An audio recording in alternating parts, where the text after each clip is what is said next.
Joining us now to discuss this is Andrew Salapak, social media professor at the University of Florida. His research interests include extremist groups and their use of the internet and social media. Also with us is Dr. Chloe Carmichael, a clinical psychologist and author of the upcoming book, that is, Can I Say That? Why Free Speech Matters and How to Use It Fearlessly. So first of all, thank you both for joining us today. Andrew, I'll start with you. As we know, graphic videos of Charlie Kirk's fatal shooting have been circulating online. Do you think this kind of content is obviously disturbing for people to watch? And can you walk us through why this video may be published by different users? Well, yeah, I think anytime you watch somebody literally die, I mean, that's going to be disturbing content for any user, whether they are a child, whether they're an adult. One of the big things that's happening is that we've got to keep in mind just how many people are on social media. This is, you just showed footage from Australia. This is not just a local story, national story, it's become an international story. And, we have obviously known that there's plenty of violence that goes on around the world, but to have somebody actually filming that actual occurrence and then posting it to the internet, it's something that a lot of other people then shared. They wanted to comment on, some because of the shock, some because they wanted to just kind of get the clickbait, get the likes, get the engagement on their account. There's a lot of different people who are using it, even those who are using it to kind of cheer on the fact that a horrific event like this occurred. So there's different motivations from different people, and the fact that it's become this, much bigger story than just a national story means you're talking about a global audience that could potentially be looking at it, sharing at it, and there's the negative effects of people consuming it. So, Dr. Carmichael, what is it about social media that users can just, so freely share this kind of content? Because if you make parallels to the real world, it's more difficult to imagine for me, to share this kind of thing physically compared to online. Yes, of course. When we're watching a video online, social media does have the ability, kind of like television, to bring the world outside into our living room.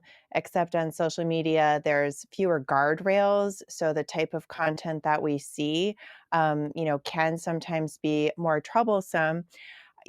On the flip side, though, I think that for people sometimes to literally see exactly what did happen when Charlie Kirk was shot in the neck and assassinated, the healthy function of anger is to stimulate boundary setting behaviors. So while I agree that there's nothing productive of just sitting and watching on loop or sitting and watching and feeling passive, if you can allow what you're seeing to inspire you to take some kind of healthy, constructive action, even if it's something as simple as posting on your own social media, that you're upset about what happened to Charlie Kirk. I tell you, I did that, and I've had a lot of complaints about that from people. That surprised me. So I'm not saying that people want to get into arguments online with people, but if I saw your previous segment, if you see people celebrating that death online and you want to do a constructive action, like send a screenshot of that to their university or employer, there are ways that you're feeling uncomfortable can get you out of your comfort zone in a good way, if we know how to do it intentionally. So, Andrew, can you build on that? How can this impact our mental health, especially with young users? Well, I think one of the big things is, again, you can obviously make any message that you want about it. There is the ability to do that on social media. In particular, the video itself, I think one of the things that we have to keep in mind is that, this is very different. Even if we think about President Trump when he was shot leading up to the 2024 election, shot in the ear, rising up, that's very different than literally watching an innocent person die and consuming that content. My biggest fear, my biggest concern is, at the same time, we also had a school shooting that was in Colorado, and it got buried in the news. And it was sort of like, well, this is something that just happens. My concern is that there's sort of a desensitization that we might kind of start to experience, because I think we can all kind of understand that more political violence is potentially likely. And I really don't want to get to the point where we kind of consume this content and it becomes so regular that we become desensitized to it. I think a lot of people being so shocked and so upset by this is normal. And it's probably a very rational thing to do in a situation like this. My concern is the parallel that we have to the school shooting is that this will become more of the norm as we consume more of this content. And particularly for young people, I think seeing this, yes, it can be motivating. Yes, it can be helpful. It can be something that maybe inspires people. We also see the negative sides to it and people's reaction and start to see who some of these people really are. But I think there's a lot of different ways that we can look at this issue, and some of them can be positive, but I think we also have to be very clear about the potential negatives that can come down the road. So, Dr. Carmichael, can you comment on that concern where if you see this kind of stuff enough times, it potentially could be normalized? And if it's normalized, is there a concern that this could fuel more violence of this sort in the future potentially? Absolutely. I completely agree that we do have to think about issues like a copycat crime concern situation, or again, becoming hardened or numbed to something. Though, again, that's why I'm saying I don't want people to get used to watching and doing nothing. If you watch and you feel something intensely, I encourage people to take some kind of a constructive action, and to use their voice. On the other hand, we have to recognize that now the killer has been captured, and so we do need to mentally shift gears a little bit. Sometimes we can get into this physiological high alert state where we're constantly checking our phone for the latest news because there was this intense manhunt going on. Now that that has happened, it can be helpful to intentionally shift our focus. So people can even just have a cognitive association right now. Oh, I look at my phone, I think about the latest news with Charlie Kirk. So something I encourage people to do sometimes would be to say, make a call list and store it in your phone of all the friends and relatives that you keep meaning to call, but you feel like you don't have time, or load up a great YouTube playlist of some really good music or some great sermons. Pastor Rob McCoy, I think, was actually Charlie Kirk's pastor, or Pastor Alan Jackson is a great one. There's all kinds of really healthy, positive, enriching, nourishing content online, whether that be connecting with friends and family in a preloaded call list for yourself, or a preloaded YouTube, or music playlist.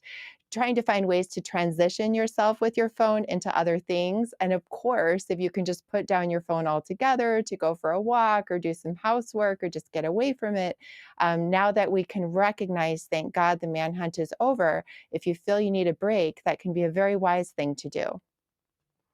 So, Andrew, I want to get your reactions to what Dr. Carmichael said. And also, can you talk to us about what should social media companies do? Should they just automatically ban such videos from their platform, something so graphic and traumatizing? Well, I think it's kind of impossible for them to just completely blanket ban it. And the reason is you're talking about something like Facebook with 3 billion users, this sort of global story. AI can only do so much, content moderation can only do so much. There's obviously an importance in seeing and recognizing sort of the violence that's there. But at the same time, we don't want this to start being, we kind of have to, in some ways, have to draw a line at some point and say, okay, at what point is this too much? You have videos that were being posted, that were being edited, where it was being put on a loop, and seeing the blood that was spurting out of Charlie Kirk's neck. That's sort of one of those parts where it becomes a bit macabre, it becomes a bit gruesome. Like, how much detail do we really need? Because we're talking about a video, we're not talking about a photo, we're not talking about a still image. We're talking about something that can really resonate with an audience, particularly when it's being edited on a loop. So for the social media companies, I mean, they already make distinctions of what content is and is not allowed when it comes to sexual content, violent content. And I think we saw a lot of members of Congress who were calling for the video to be taken down. We also have to think about, not just from this sort of national perspective, but there's a lot of people that were friends with them. And we saw Vice President Vance, be so involved in bringing the casket home, and think about it from their perspective of it being on social media. And again, I think it's just such a very complicated topic.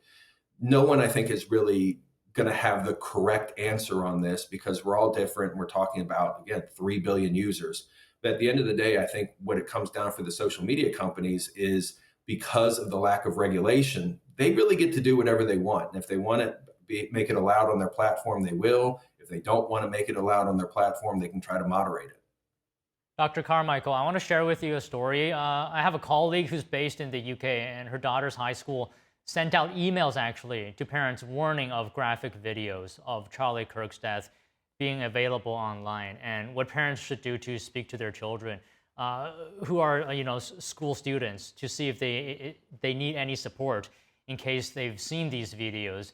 So the concerns about children and young people being affected by this content is rather worldwide. I would say. What can parents do to help their kids if they've seen this?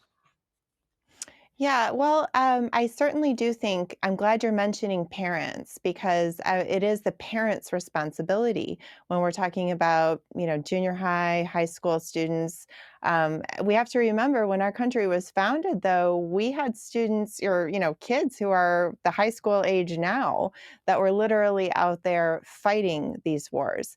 So, and Charlie Kirk had a very strong voice amongst the youth. So, I think that as Andrew said, and I completely agree with him, each person is going to be different. And so if, there's parents that know that this is imagery that their children should not see. I, for example, have not shown this to my son who's 8 and who loves Charlie Kirk and who's devastated by his death. It's not something I would show to my son. On the other hand, I think that there are high school students who, if we hide this from them, they know what's out there. And to hide the truth from people, ironically, in a situation like this about free speech, there's a part of me that thinks that this is exactly what the people who did this to Charlie Kirk would want, is for us to hide this imagery and not allow people to see and know and understand exactly what happened and potentially be galvanized to be able to respond in a very robust, peaceful manner, but to respond politically with their voices and with their votes and with their ability to organize. And I don't know, obviously, what Charlie would have wanted, but I'm glad you guys are talking about this. I do think parents obviously should be on high alert and be talking with their children about if and when and what they might see. So, Andrew, building on what you said earlier, can you speak to us about the role between parents versus social media companies? Well, to kind of go back to your previous question that you just asked, I think using the UK as an example is kind of ironic considering they have so many laws in terms of arresting people for what they say online and all the issues that they actually have going on now in the UK with violence, crime, grooming gangs, that this is the issue that they seem to be talking about. So I think that there's some aspect of that that should also kind of be tucked in there. But overall, when we're talking about parents, yes, parents have a responsibility. They are part of this. But, right now, Gen Z, we're not even talking about Gen Alpha, but Gen Z is spending roughly 7 hours a day looking at a screen. A parent probably doesn't have that much face time with their child. So we have to keep in mind, as much as a parent can be involved, a parent's there at the beginning, a parent's there hopefully throughout the formative years of a child's life. It's very difficult to compete with that 7 hours that they're getting looking at screens, regardless if it's TikTok, if it's playing online games, if it's YouTube, what have you. So there's a big impact that all this screen time is going to have on them. And as they're consuming this content, what we hope, I think, is for young people to realize something like this is awful, it's devastating, and to condemn such a thing. But at the same time, we also have to keep in mind that when they're on those screens, they're seeing the people who are celebrating it. And just as you were covering, some of these people who are celebrating the death of a person, not a politician, not somebody who is making laws, is being celebrated, and the impact that that can have. As I tell my students frequently, sometimes it's just important to go out and touch grass, put the phone down, leave it alone, and go out among people where you don't have as much hate, you don't have as much sort of violence and internalized violence and expressions of violence in either way. So a parent, yeah, it's important for them to be involved, but also for us to recognize that they're not going to get that 7 hours a day FaceTime with a kid like that child's going to have with that screen. Okay, Dr. Carmichael. Right. I would just Right, go ahead. Thank you. Yeah, I would just say then, I'm not in actual favor. I guess maybe opening a different conversation, but yeah, I mean, would you give a child unfettered access to a cell phone for 7 hours a day, who's in high school? I think that's a whole separate question. I mean, there's incredible apps like the Bark phone, the Bark app, that's recommended by a friend of mine in the FBI, so that parents can monitor and see, what is on their child's, device, and block certain apps or whatever. And I would absolutely, discourage parents from giving their children a phone for 7 hours a day in the first place. But if they are, obviously they need to put on guardrails. But I do have concerns about censoring what's available to the public writ large, because a high school student who shouldn't have unfettered access to a cell phone in the first place, might come on to content that could be disturbing to them. Okay, quickly, Andrew, if you have any final thoughts.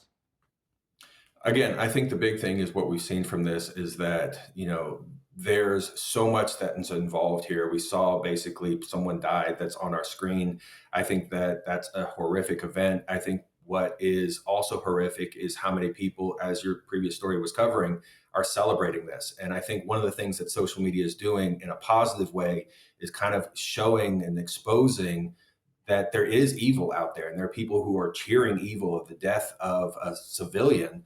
And I think that's where we kind of are learning a lot about who our neighbors are, who the people we work with, and who are the people who are teaching in our schools. Okay, well, thank you both for the discussion today. Thank Thank you. you.